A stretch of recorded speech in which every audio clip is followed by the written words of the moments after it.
అన్నదాత అన్నదాత మీ అన్నదాత చెమటోడ్చి ఆహారాన్నందించే రైతన్నా అనునిత్యం నీ కండదండగా నిలిచే నేస్తం ఎవరన్నా అన్నదాత అన్నదాత మీ అన్నదాత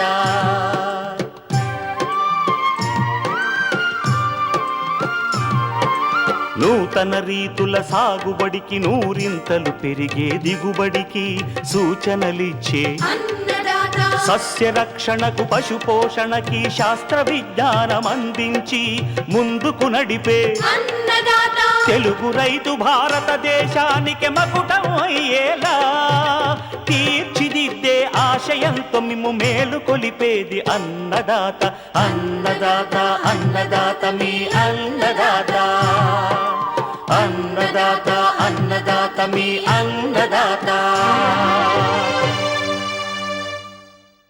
అన్నదాత ప్రేక్షకులకు నమస్కారం. ఈనాటి ముఖ్యాంశాలు: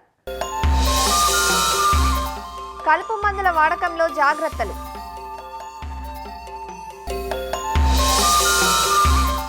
తొలి దశలోని ప్రత్తిలో రసం పీల్చు పురుగుల నివారణ, అంజూర సాగులో అధిక దిగుబడికి మెలకువలు, విజయవాడలోని 1 Earth 1 Life సంస్థ ఆధ్వర్యంలో మిద్దె తోటల పెంపకదారులకు విత్తనాలు, మొక్కల పంపిణీ.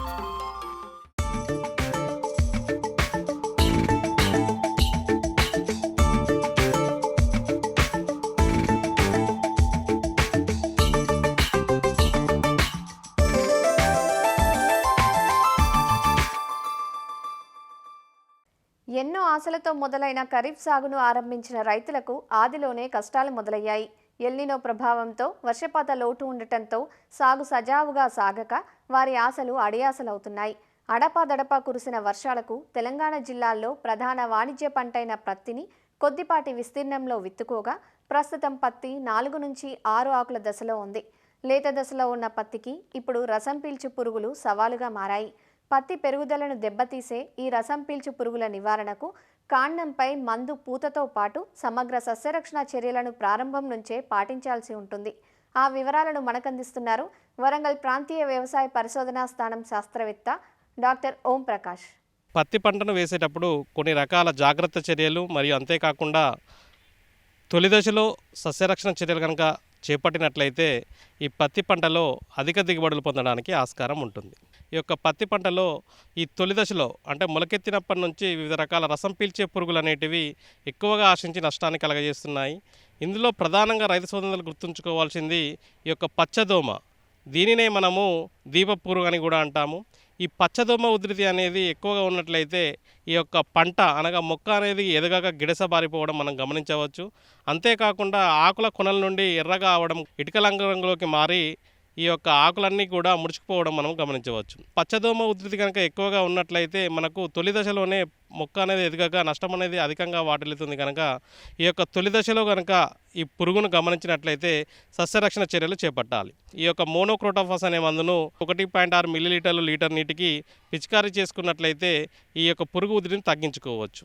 ఈ యొక్క పురుగు యొక్క నివారణకు ఈ యొక్క అసిటామిప్రిడ్ అనే మందును 0.2 గ్రాములు లీటర్ నీటికి లేదా ఇమిడాక్లోప్రిడ్ అనే మందును 0.3 మిల్లీలీటర్లు లీటర్ నీటికి కనుక కలిపి పిచికారీ చేసుకున్నట్లయితే ఈ యొక్క తొలి దశలో వచ్చే పచ్చదోమ బారి నుంచి పంటను కాపాడుకోవచ్చు.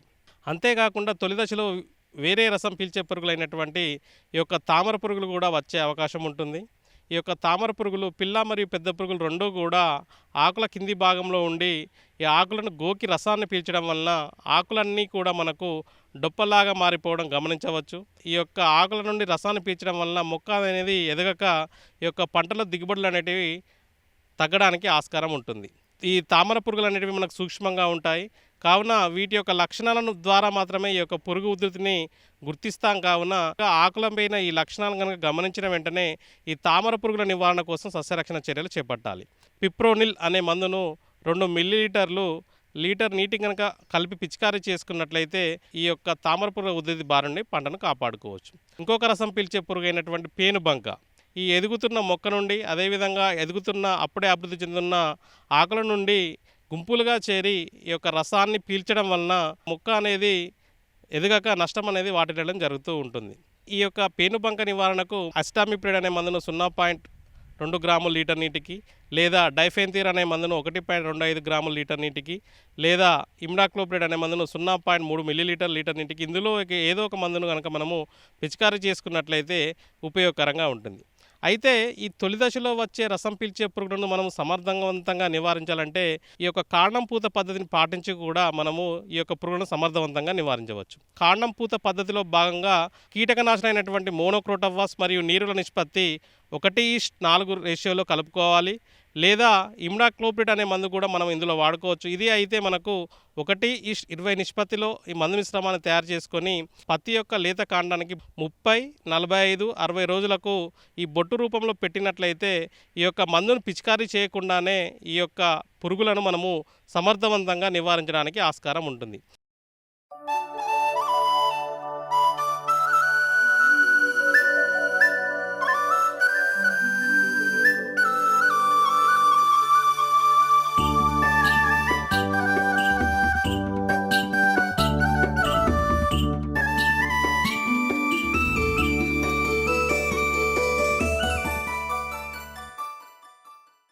పంటల సాగులో ప్రధాన సమస్య కలుపు.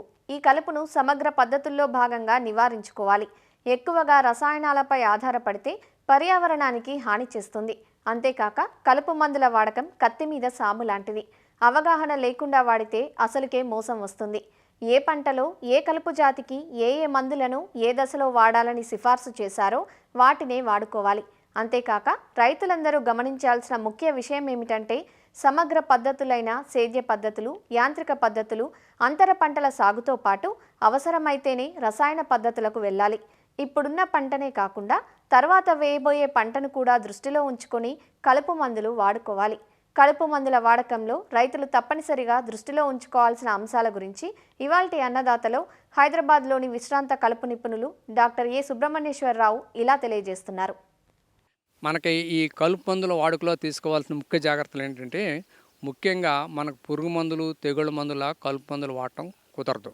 కారణం ఏంటంటే, ఇక్కడ మనం నిర్మూలించాల్సిన కలుపు కావాల్సినటువంటి పైరు కూడా ఒకే జాతికి చెందినవి. ఉదాహరణకి వరి, ఊదా చూసుకోండి. అసలు వరికి, ఊదకి ప్రాథమిక దశలో అసలు గుర్తించడం కూడా చాలా కష్టం. సామాన్య రైతులు కూడా కష్టం. అది కొంచెం బాగా అనుభవజ్ఞ రైతులు మాత్రం కూలీలే గుర్తించగలరు. అట్లాగే ఏ పైరుకి ఏ మందు ఎంత మోతాదులో ఏ సమయంలో సిఫార్సు చేశారో తెలుసుకుని వాడుకోవాలి. ఉదాహరణకి క్యారెట్లో మెట్రిబిజిన్ అనే మందు 100 గ్రామ్స్ క్యారెట్లో వాడతాం. 100 గ్రాములకు మించితే మనకి కలుపుతో పాటుగా పైరు కూడా చనిపోతుంది. అట్లాగే వరిలో ఉందనుకోండి, మెటసల్ఫరాన్ మిథైల్ ప్లస్ క్లోరమిరాన్ మిథైల్ అనేది 8 గ్రాముల ప్యాకెట్ వస్తుంది. Active ingredient 4 grams. ఆ 8 గ్రాములు కాకుండా మనం ఎక్కువ డోసు వాడితే పైరు దెబ్బతింటుంది అనమాట. మనకి అపరాల్లో కానీ వీటిలో విత్తిన వెంటనే మనకి పెండిమిథిలిన్ అనే మందు వాడాలి. అది ఎకరానికి 1 లీటర్లుగా వాడతాం. పెండిమిథిలిన్ అనే మందు కానీ కేవలం విత్తిన వెంటనే మాత్రమే, నేలలో మాత్రమే, కలుపు మొలక ముందు మాత్రమే వాడుకోవాలి. అలాగే సైహలోఫాబిటైల్ అనే మందు కానీ, క్వైజలాఫాపిథైల్ అనే మందు కానీ, ఇవన్నీ కూడా పైరు మొలిచిన తర్వాత మనం సిఫార్సు చేసినటువంటి మందులు. అంటే ఆ మందుల్ని పైరు కలుపు ఉన్నప్పుడు మాత్రం మనం సిఫార్సు చేస్తాం. అలా కాకుండా మనం పైరు విత్తిన వెంటనే మనం కనుక ఆ మందులను తీసుకొచ్చి స్ప్రే చేసామనుకోండి, భూమిని తాకగానే నిర్వీర్యం అయిపోతాయి అన్నమాట. అంటే బూడిదలో పోసిన పన్నీరు అవుతుంది. కాబట్టి ఆ మందులకి కేవలం పోస్ట్ ఎమర్జెన్సీగానే వాడాలి. ఈ రకాల మందులను కేవలం ఎలా వాడాలి. అయితే కొన్ని ఎక్సెప్షన్స్ ఉన్నాయి. ఉదాహరణకి మొక్కజొన్నలో వాడే, చెరుకులో వాడే ఎట్రజిన్ అనే మందు మొక్కజొన్న విత్తిన వెంటనే వాడుకోవచ్చు. మొక్కజొన్న 20 రోజులప్పుడు, 30 రోజులప్పుడు కూడా ఎట్రజిన్ అనే మందు తక్కువ మోతాదులో వాడుకోవచ్చు. అట్లాగే ములిలో వాడేటువంటి ఆక్సిఫ్లోరోఫెన్ అనే మందు ఉల్లి నాటిన వెంటనే వాడుకోవచ్చు. 20-25 రోజులప్పుడు కూడా వాడుకోవచ్చు. చాలా కొద్ది ఎక్సెప్షన్స్ మాత్రమే ఉన్నాయన్నమాట. ఇంకొకటి ఏంటంటే, అన్నిటికన్నా ముఖ్యమైనది మనం వాడేటువంటి కలుపు మందు మనం స్ప్రే చేసేటప్పుడు పక్క పొలంలో ఉన్న పైరుకి ఏదైనా ఇబ్బంది అవుతుందో లేదో తెలుసుకోవాలి. ఉదాహరణకి పక్కన ప్రతి పొలం, ఒక పక్కన వరి పొలం ఉంది. వరి పొలంలో రైతు కనుక 2,4-D సోడియం సాల్ట్స్ పిచికారీ చేస్తుంటే ఆ గాలి వాటికి సుమారుగా 1/2 కిలోమీటర్ నుంచి కిలోమీటర్ దూరంలో ఉన్న పత్తి పైరు అంతా కూడా దెబ్బతినడానికి అవకాశం ఉంది. కాబట్టి పక్కన ప్రతి మిరప లాంటి పైర్లు ఉన్నప్పుడు వరి పొలాల్లో ఎట్టి పరిస్థితుల్లో కూడా 2,4-D సంబంధిత పైర్లు పిచికారీ చేయకూడదు. ఇంకొకటి ఏంటంటే, అన్నిటికన్నా ముఖ్యమైన విషయం, మనం స్ప్రే చేసే మందు ఈ సీజన్లో ఈ పైరుకి ఈ మందు పిచికారీ చేస్తున్నాం. ఈ తర్వాత వేయబోయే పైరేంటి అంటే కొన్ని మందుల యొక్క అవశేషాలు తర్వాత పైరు మీద కూడా ఎఫెక్ట్ ఉంటాయి కాబట్టి మందు అవశేషాలు మనం అది తెలుసుకోవాలి. ఉదాహరణకు మొక్కజొన్నలో మనం వాడేటప్పుడు ఎట్రజిన్ అనే మందు వాడతాం. కానీ మొక్కజొన్న తర్వాత కనుక మళ్ళీ మనం కూరగాయల పైర్లు కానీ అపరాలు కానీ వేసినప్పుడు అటువంటిప్పుడు మొక్కజొన్నలు ఎట్రజిన్ వాడకుండా పెండిమిథిలిన్ మందులు కానీ వాడుకోవడం. అట్లాగే అంతర పంటలు ఉంటాయి. కొన్ని రకాల కందిలో కానీ కంది ప్లస్ కొర్ర వాడారనుకోండి, కందికి కొర్రకి అవకాశం ఉన్నటువంటి మందు మాత్రమే ప్రీ ఎమర్జెన్సీగా వాడుకోవాలి. మీరు పెండిమిథిలిన్ మందు వాడితే కనుక ప్రీ ఎమర్జెన్సీగా మనకు అక్కడ కొర్ర మొలక రాదు, కందికి వస్తుంది. కానీ రెండుకి రావాలంటే బుటాక్లోరిన్ మందు పిచికారీ చేసుకోవాలి. అట్ట కాకుండా కంది ప్లస్ వేరుశనగ ఉందనుకోండి, ఆ రెండుకి కూడా ఉపయోగపడే మందుని మనం పెండిమిథిలిన్ వాడుకోవచ్చు. 20-25 రోజులప్పుడు మనకి ఆ అంతర పంటకి రెండుకి ఇబ్బంది లేకుండా కూడా వాడే మందులు వాడుకోవచ్చు. కాబట్టి మనకి ఏ రకాలైన అంతర పంటలు వేస్తున్నాం వాటికి అనుకూలమైనటువంటి మందులే వాడుకోవాలి. ఇంకొకటి ఏంటంటే పురుగు మందులు కలుపు మందులు కలిపి వాడచ్చా వాడకూడదా అనేది ముఖ్యమైన విషయం. ఏంటంటే కొన్ని రకాల ఈ మధ్యన చేసినటువంటి పరిశోధనలు ఏంటంటే కొన్ని రకాలైనటువంటి కలుపు మందులు కొన్ని రకాల పురుగు మందులు తెగుళ్ళ మందులతో కలపవచ్చు అని కంపాటబిలిటీ చార్ట్ తయారు చేయడం జరిగింది. అవి తెలుసుకుని మాత్రమే వాడాలి. అలా కాకుండా ఆ కంపాటబిలిటీ కలయిక ఉన్నదో లేదో తెలుసుకోకుండా వాడితే కనుక కలుపు మందు ప్రభావం అటు పురుగు మందు ప్రభావం కూడా నష్టపోవడానికి అవకాశం ఉంది. ఇంకోటి ఏంటంటే అన్నిటికన్నా ముఖ్యమైన విషయం, మనకి ఈ కలుపు మందులు కనుక మనకు పిచికారీ చేసేటప్పుడు పురుగు మందులు కానీ శుభ్రమైనటువంటి నీరు అంటే మురికి నీరు కానీ ఉప్పు నీరు కానీ ఎట్టి పరిస్థితుల్లో పనిచేయదు. చాలామంది రైతులు ఏం చెప్తారంటే మేము కలుపు మందు స్ప్రే చేసాం సరిగ్గా కలుపు నిర్మూలన కాలేదు. కారణం ఏంటంటే కొన్ని సందర్భాల్లో సలైన వాటర్ ఉప్పు నీటిలో కనుక మనకి ఈ మందు విరిగిపోతుంది అనమాట. కాబట్టి మంచినీరు ఉండాలి. అలాగే బురద నీరుతో వాడారనుకోండి ఇదంతా కెమికల్ అంతా ప్రెసిపిటేట్ అయిపోయి సరిగ్గా మందు పనిచేయకపోవడానికి అవకాశం ఉంటుంది. కాబట్టి రైతు సోదరులు ఏంటంటే సరైనటువంటి మంచినీరు వాడుకోవాలి. ఇంకోటి ఏంటంటే సాగునీటిలో కలుపు మందులు వాడచ్చా వాడకూడదా దీని మీద పరిశోధనలు చాలా ప్రాథమికంగానే ఉన్నాయి. డ్రిప్ ఇరిగేషన్ ద్వారా అయితే మాత్రం కొన్ని రకాలైనటువంటి పెండిమిథిలిన్ అటువంటి మందులు కూడా మనం వాడుకోవడానికి అవకాశం ఉంది. ఇంకోటి ఏంటంటే పొద్దున పూట కానీ సాయంత్రం పూట కానీ కలుపు మందులు వాడుకోవటం మంచిది. అట్లాగే విండ్ స్పీడ్ గాలి ఎక్కువగా ఉన్నప్పుడు మాత్రం 15 కిలోమీటర్లకు మించి గంటకు ఉంటే కనుక ఈ కలుపు మందులు వాడకూడదు. ఇంకా ముఖ్యమైన విషయం ఏంటంటే ప్రత్యేకించి ఈ కలుపు మందులు వాడేటప్పుడు చేయాల్సింది ఏంటంటే కేవలం కలుపు మందుల మీద మాత్రమే ఆధారపడకుండా అవకాశం ఉన్నంత వరకు కూడా ఇప్పుడు కూడా సేద్య పద్ధతులు అంటే అంతర్కృషి చేయటం కానీ అంతర పంటలు వేసుకోవడం కానీ అట్లాగే వేసవిలో లోతుదుక్కులు చేసుకోవడం తప్పనిసరి పరిస్థితుల్లో మాత్రమే కలుపు మందులు వాడాలి. ఎప్పుడు కూడా కలుపు మందులు వాడేటప్పుడు సాధ్యమైనంత వరకు నిపుణుల సలహా తీసుకోవడం మంచిది. అట్లాగే ఎక్స్పైరీ అయిపోయినటువంటి కలుపు మందులు కూడా ఎట్టి పరిస్థితుల్లో వాడకూడదు. ఇంకొకటి ముఖ్యమైన విషయం ఏంటంటే మనం సలాడ్ క్రాప్స్గా కానీ ఆకుకూరల్లో కానీ సాధ్యమైనంత వరకు ఈ కలుపు మందులు వాడకూడదు. వీటిలో అవశేషాలు ఉంటాయి కాబట్టి మనకి ఇప్పటికే పురుగు మందులు తెగుళ్ళ మందుల అవశేషాలు చాలా ఎక్కువగా ఉండి ఇబ్బంది పడుతున్నాం. కాబట్టి సాధ్యమైనంత వరకు ఆ పంటకు స్ప్రే చేసినప్పుడు ఆ పంట కాల పరిమితి ఎంత ఉన్నది హార్వెస్ట్ చేయడానికి అనేది తెలుసుకుని మాత్రమే వాడుకుంటే మంచిగా ఉంటుంది.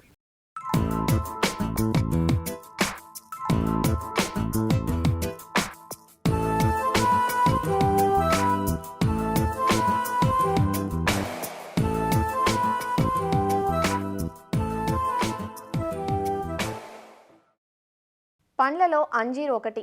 ఎండు ఫలంగాను తాజా ఫలంగాను దీన్ని స్వీకరిస్తూ ఉంటారు. అంజూరాలో రక్తవృద్ధికి కావలసిన ఇనుము సమృద్ధిగా ఉంటుంది. రక్తహీనత ఉన్నవారికి అంజూరా దివ్యమైన ఫలంగా చెబుతారు. దాదాపు అన్ని రకాల నేలల్లోనూ సాగు చేసుకోదగ్గ ఈ పంట సాగు విస్తీర్ణం వినియోగం ఇటీవలి కాలంలో తెలుగు రాష్ట్రాల్లో పెరిగింది. అయితే మార్కెట్ పరిమితికి తగ్గట్లుగా పొలంలో కొద్దిపాటి విస్తీర్ణంలో వేసుకొని సాగు చేసుకుంటే రైతుకు రిస్క్ తగ్గి నమ్మకమైన రాబడి వస్తుంది. నాటిన 6 నెలల నుంచే అంజూరా నుంచి ఫలసాయం మొదలై నిరంతరాయంగా కాపు కాస్తుంది. తాజా ఫలంగా అమ్ముకోలేనప్పుడు ఎండబెట్టి ఎండు ఫలాలను మార్కెట్ చేసుకునే అవకాశమూ ఉంటుంది. జూన్ నుంచి డిసెంబర్ వరకు అంజూరా మొక్కలు నాటుకోవడానికి అనువైన సమయం. క్రొత్తగా అంజూరా సాగు చేసే రైతులు సాగులో ఎలాంటి మెలకువలు పాటించాలో ఈరోజు అన్నదాతలో చూద్దాం. అంజూరా ఉష్ణమండలపు పంట. వాతావరణ ఉష్ణోగ్రతలు 10 డిగ్రీల నుంచి 20 డిగ్రీల సెల్సియస్, పొడి వాతావరణం ఉండి కొద్దిపాటి వర్షపాతం కలిగిన ప్రాంతాల్లో ఈ పంట బాగా పెరుగుతుంది. కాయలు పక్వానికి వచ్చే సమయంలో వర్షాలు ఎక్కువగా ఉంటే కుంకుమ తెగులు ఆశిస్తుంది.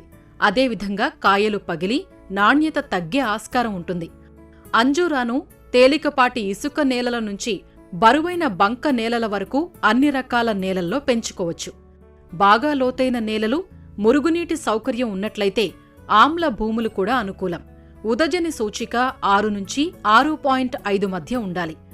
అంజూరాలో అంతర్జాతీయ స్థాయిలో Celeste, Brunswick, Brown Turkey Marseilles, Adriatic Genoa, purple Genoa అనే రకాలు ఉన్నప్పటికీ మహారాష్ట్రలోని పూణె అనే రకం దక్షిణ భారతదేశం అంతటా బాగా ప్రాచుర్యం పొందింది. బ్రౌన్ టర్కీ, దయానా, దిన్కర్ మరియు బళ్ళారి రకాలు కూడా సాగులో ఉన్నాయి. మన ప్రాంతంలో అధికంగా పండించే పూణే రకం అంజూరా కాయలు గంట ఆకారం కలిగి మధ్యస్థ సైజులో ఉంటాయి. ఒక్కో కాయ 42 గ్రాముల వరకు బరువు ఉంటుంది. ఈ కాయలు పలుచని తోలుతో లేత ఊదారంగు కలిగి ఉండి గుజ్జు ఎర్రగా ఉంటుంది. కాయలు మంచి సువాసన కలిగి ఉంటాయి. అంజూరాను కత్తిరింపుల ద్వారా ప్రవర్ధనం చేస్తారు. బాగా ముదిరి 2-3 సంవత్సరాల వయసు కలిగిన కొమ్మల్ని ఎంచుకుని అందులో 1.5 సెంటీమీటర్ల మందం, 20 నుంచి 30 సెంటీమీటర్ల పొడవు కలిగిన కొమ్మలను నారుమడి పెంపకానికి వాడుకోవాలి. వీటిని కత్తిరించిన 24 గంటలలోపు నారుమడిలో నాటుకోవాలి. నాటే ముందు కొమ్మ పైభాగానికి బ్లైటాక్స్ మందును పూసుకోవాలి. క్రింది భాగాన్ని వేర్లు త్వరగా వచ్చే హార్మోన్ల ద్రావణంలో ముంచి నాటితే నారుమడిలో ఎక్కువ వేర్లు వచ్చి త్వరగా నిలదొక్కుంటుంది. నారుమడిలో బాగా పెరిగిన 12 నుంచి 15 నెలల వయసు కలిగిన నారు మొక్కలను ప్రధాన పొలంలో నాటడానికి వాడుకోవాలి. ప్రధాన పొలాన్ని బాగా దున్నుకోవాలి. పొలాన్ని తయారు చేసుకున్న తరువాత వరుసల మధ్య 10 అడుగులు, మొక్కల మధ్య 8 అడుగుల ఎడంతో నాటుకోవాలి. ఎకరాకు దాదాపు 500 మొక్కలు పడతాయి. 1.5 అడుగు పొడవు, వెడల్పు, లోతు గల గుంతలలో మొక్కల్ని నాటుకోవాలి. గుంత నుంచి తీసిన మట్టికి 1/2 కిలో సూపర్ ఫాస్ఫేట్, 3 గంపల పశువుల ఎరువు లేదా వర్మీ కంపోస్ట్, 100 గ్రాముల ఫాలిడాల్ పొడి మందును కలిపి గుంతను నింపాలి. గుంత మధ్యలో అంటుమొక్కను నాటుకుని కర్రతో ఊతం కల్పించి నీటి తడిని అందించాలి. అంజూరాలో కత్తిరింపులు ప్రధానమైనవి. మొక్కలు చిన్నవిగా ఉన్నప్పుడు మొక్కలో 3వ భాగానికి కత్తిరించి దాని నుంచి 3-4 బలమైన కొమ్మల్ని పెరగనివ్వాలి. ప్రక్క కొమ్మలన్నీ సమాన దూరంలో ఉండేలా చూడాలి. ఇవి 6 నుంచి 8 సెంటీమీటర్ల మందం పెరిగాక వీటి నుంచి వచ్చే ద్వితీయ కొమ్మలపై పూత, కాయ వస్తాయి. 2వ సంవత్సరంలో ప్రధాన శాఖ నుంచి వచ్చిన ద్వితీయ శాఖల అర్ధభాగాన్ని తీసివేసి వాటి నుంచి కొమ్మలు వచ్చేలా చూడాలి. కాండంపై వచ్చిన తృతీయ కొమ్మలకు 6 లేదా 9 కణుపులు ఉంచి మిగిలిన భాగాన్ని కత్తిరించాలి. మొక్క ఒక్కింటికి సంవత్సరానికి 2 సార్లు పండ్లు కాయని సమయంలో కొమ్మలు కత్తిరించటానికి ముందు 30 నుంచి 40 కిలోల పశువుల ఎరువు వేయాలి. ప్రతి సంవత్సరం సెప్టెంబరు మొదటి వారంలో తేలికపాటి కత్తిరింపులు చేయాలి. కత్తిరింపుల వల్ల చెట్టు పెరుగుదలను అదుపులో ఉంచటమే కాకుండా పండు నాణ్యత పెరుగుతుంది. అంజూరా నీటి ఎద్దడిని తట్టుకోలేదు. నీటి ఎద్దడికి లోనైతే దిగుబడులు తగ్గుతాయి. తేలిక నేలల్లో వేసవిలో 3 రోజుల వ్యవధిలో నీటిని ఇవ్వాలి. డ్రిప్ పద్ధతిలో నీటిని అందించటం వల్ల నీటితో పాటు పోషకాలను అందించవచ్చు. పోషకాలను సమతుల్యంగా అందించటం వల్ల నాణ్యమైన దిగుబడులను పొందవచ్చు. రసాయన ఎరువులతో పాటు సేంద్రియ ఎరువులను కలిపి అందించటం వల్ల మొక్కలు సూక్ష్మధాతు లోపాలు అరికట్టబడి కాయ నాణ్యత పెరుగుతుంది. మొదటి సంవత్సరంలో వర్మీ కంపోస్టు 2 కిలోలు లేదా పశువుల ఎరువు 5 కిలోల చొప్పున వేసుకోవాలి. ఆ తర్వాత ప్రతి సంవత్సరం 2 కిలోలు పెంచుకుంటూ 5వ సంవత్సరం వరకు వేసుకోవాలి. సేంద్రియ ఎరువులతో పాటు రసాయన ఎరువులు మొదటి సంవత్సరం ఒక్కో మొక్కకు 100 గ్రాముల యూరియా, 200 గ్రాముల సూపర్ ఫాస్ఫేట్, 100 గ్రాముల మ్యూరేట్ ఆఫ్ పొటాష్. 2వ సంవత్సరం ఒక్కో మొక్కకు 200 గ్రాముల యూరియా, 400 గ్రాముల సూపర్ ఫాస్ఫేట్, 200 గ్రాముల మ్యూరేట్ ఆఫ్ పొటాష్. 3వ సంవత్సరం ఒక్కో మొక్కకు 300 గ్రాముల యూరియా, 600 గ్రాముల సూపర్ ఫాస్ఫేట్, 300 గ్రాముల మ్యూరేట్ ఆఫ్ పొటాష్. ఆ పైన ఒక్కో మొక్కకు 500 గ్రాముల యూరియా, 1 కిలో సూపర్ ఫాస్ఫేట్, 500 గ్రాముల మ్యూరేట్ ఆఫ్ పొటాష్ అందించాలి. నీటి వసతి ఉన్న ప్రాంతాల్లో ఈ ఎరువులను 3 సమభాగాలుగా చేసి ఫిబ్రవరి, మార్చి మాసాల్లో ఒకసారి, జూన్, జూలైలో మరొకసారి, అక్టోబర్, నవంబర్ మాసాల్లో కత్తిరింపుల తర్వాత 3వసారి వేసుకోవాలి. వర్షాధార ప్రాంతాల్లో ఎరువుల మోతాదు కొద్దిగా తగ్గించి తొలకరిలో ఒకసారి, అక్టోబర్, నవంబర్ మాసాల్లో కత్తిరింపుల తర్వాత వేసుకోవాలి. అంజూరా నాటిన 7-8 నెలల నుంచే పూత కాసి కాయలు కాస్తాయి. ప్రతి ఆకు దగ్గర ఒక్కో కాయ కాస్తుంది. నాటిన 3వ సంవత్సరం నుంచి దిగుబడులు పెరుగుతాయి. ఒక్కో చెట్టు నుంచి 150 నుంచి 200 పండ్ల దిగుబడి వస్తుంది. అంజూరా కాయలన్నీ ఒకేసారి కాకుండా మార్చి ఏప్రిల్ నుంచి జూన్ జూలై వరకు ప్రతిరోజూ పక్వానికి వచ్చిన కాయల్ని కోసి మార్కెట్కు పంపాలి. కాయలు ఆకుపచ్చ నుంచి లేత ఊదా రంగుకు లేదా ఎరుపుగా మారటం, కాయ మెత్తగా మారటం, కాయ చివరి రంధ్రం తెరుచుకుని లేత గులాబీ రంగుకు మారటం వంటి లక్షణాలు కాయ పక్వానికి వచ్చినట్లు గుర్తించవచ్చు. దీనిని బట్టి కాయలు కోత కోయాలి. దగ్గరి మార్కెట్కైతే బాగా పక్వానికి వచ్చాక, దూరపు ప్రాంతాలకైతే కొద్దిగా గట్టి కాయలను కోసి అమ్మకం చేసుకుంటే సాగు లాభసాటిగా ఉంటుంది.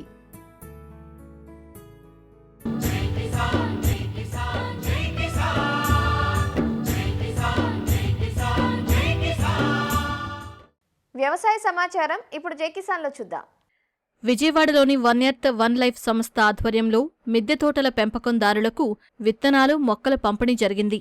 దేశీ విత్తనాలతో పాటు సహజ ఎరువులను సాగుదారులకు అందించారు. చాలా మందికి మొక్కలు పెంచుకోవాలనే ఆసక్తి ఉన్నప్పటికీ సేంద్రియంగా ఎలా పెంచుకోవాలి, ఇంటి వద్ద ఉన్న చిన్నపాటి స్థలంలోనూ డాబాపైనో ఎలాంటి కూరగాయలు పెట్టుకోవాలి, సహజ విధానాల్లో పండించేందుకు విత్తనాలు ఎక్కడ దొరుకుతాయి, ఎరువులను ఎలా సమకూర్చుకోవాలి వంటి అనేక సందేహాలు కలగడం సహజం. అలాంటి వారికి చేదోడు వాదోడుగా ఉంటోంది వన్ ఎర్త్ వన్ లైఫ్ సంస్థ. 4 మొదలైన గ్రూప్ ప్రస్తుతం 4000 మందికి విస్తరించి అందరిలోనూ ఆరోగ్య స్పృహ పెంచుతోంది. ఆర్గానిక్గా కూరగాయలు మా మిద్దె తోటలపై మేమే పండించుకోవాలనే ఉద్దేశంతో నాతో మొదలు పెట్టుకున్న ఈ ప్రయాణం 4 స్నేహితులతో కలిసి ఒక గ్రూప్గా ఏర్పడి ఈరోజు 4000 మంది సభ్యులతో ఏపీ, తెలంగాణ మొత్తంలో ప్రవర్ధమానమై వెలుగుతోంది. ఈరోజు మేము ఆకుకూరల విత్తనాలు, కూరగాయల విత్తనాలు మరియు నారు మొక్కలు ఇలాంటివన్నీ పంచడం జరుగుతుంది. ఎందుకు ఉచితంగా పంచుతున్నాము అంటే ఎవరికి వాళ్ళకి అమ్మో మిద్దె తోట కష్టం, బరువు అయిపోతుంది, భారం అయిపోతుంది ఇంటి మీద అని ఆలోచిస్తూ ఉంటారు. అలాంటి సమస్యలన్నిటికీ పరిష్కారం మనమే చూపించాలి. అంటే వీళ్ళందరూ చేస్తున్నారు, ఇంకా కొంతమంది చేయగలరు, మనం కూడా చేయగలము అనే ఆలోచనని తెప్పించడం కోసం ఇలాంటి నాటు విత్తనాలన్నీ సేకరించి మేము ఫ్రీగా పంచడం జరుగుతుంది.